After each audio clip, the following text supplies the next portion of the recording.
तेल और गंदम वाफिर मिकदार में रूस से खरीदा जा सकता है। चेयरमैन PTI इमरान खान का जर्मन नशरियाती इदारे को इंटरव्यू। कहा, अफगान जंग के बाद पाकिस्तान के रूस से ताल्लुकात इंतहाई ख़राब हो गए थे।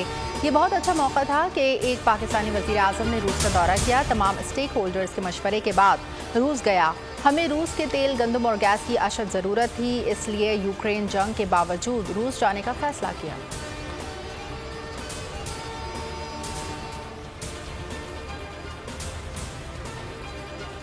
एक रोटी खाते थे सपोर्टेड गवर्नमेंट ने, और जब जहाँ जहाँ इमरान खान की कॉल आई हम सब जरूर उसमें पहुंचेंगे। हर फैमिली कल निकलेगी और इंशाल्लाह वो यहाँ पे परेड ग्राउंड में पहुंचेगी। जोश जुनून के साथ हम कल अपने कप्तान का इस्तेकबाल करेंगे। हमें तब्दीली चाहिए, ये इम्पोर्टेड हुकूमत नहीं चाहिए।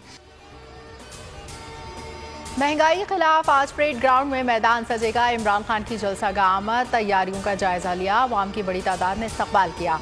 जुड़वा शहरों में रैलियां। असद उमर बोले, हुकूमत इमरान खान की मकबूलियत से खौफजदा है। इलेक्शन के दिन बताएंगे लोटों का क्या हशर होता है।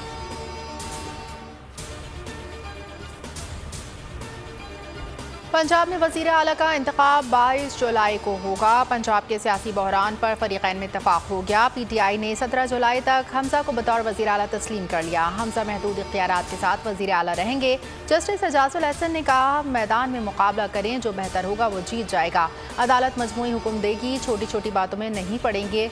बाबर रहमान ने कहा, इलेक्शन कमीशन पर तहफ़्फ़ुज़ात हैं, मखसूस नशिस्तों के नोटिफिकेशन तक हमजा बतौर वज़ीर आला कबूल हैं। सब्सक्राइब करें और बेल दबाएं ताकि कोई खबर रह न जाए।